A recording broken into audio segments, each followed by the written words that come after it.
So a few days back, an article on IGN popped up stating that more than 60% of playtime in 2023 was dedicated to games older than half a decade. A snippet from the article reads, more than half of the playtime from gamers last year was given to live service titles that are more than 6 years old. Games like Fortnite, Minecraft, and Counter-Strike dominated as players spent 60% of their time playing these titles across PC and consoles. And reading this made me go back to the release of Suicide Squad and how when that game came out, people were so displeased that they went back and started playing Arkham Knight instead of the new offering from Rocksteady. Now, do you know what this sounds like to me? The thing goes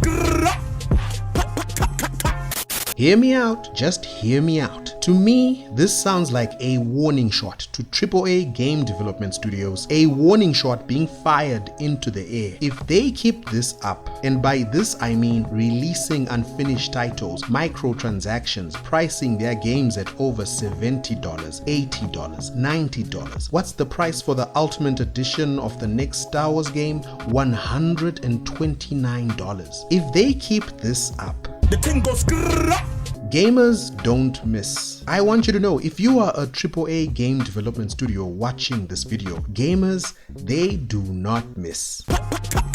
They will walk away from AAA games with the quickness. It's already happening now, Helldivers 2, Palworld, etc. But reading this article from IGN, more than 60% of playtime in 2023 was dedicated to games older than half a decade. This tells me that there's a lot of fuel on the ground, and all it will take is something small, a match, and boom.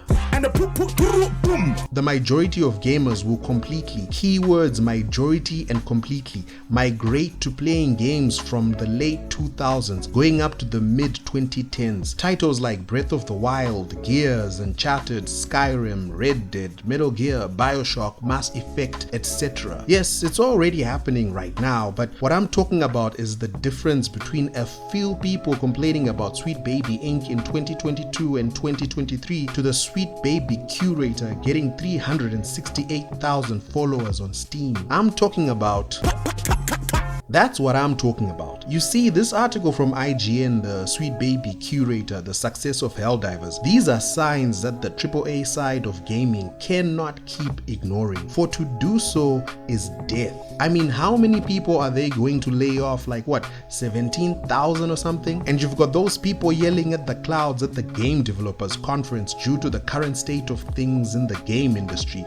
These are signs of doom. And gamers will bring that doom, or they'll bring... and a boom.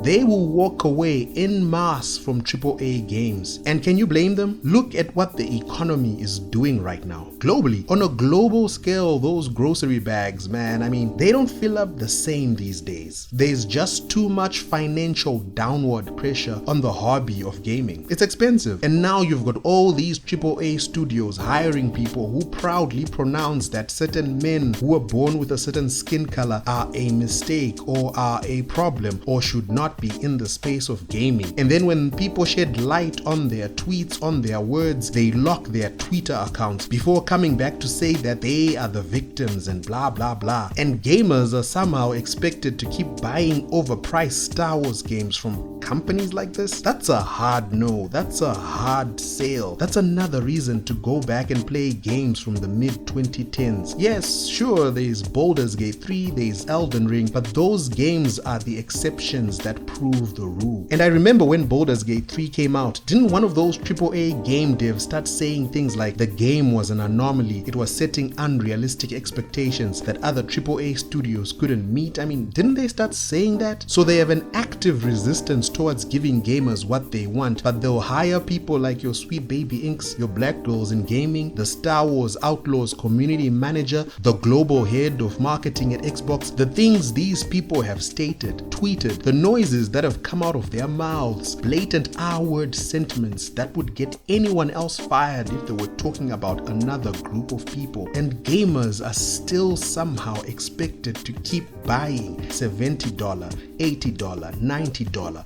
$129 games from these companies? Nah, I see gamers going the way of...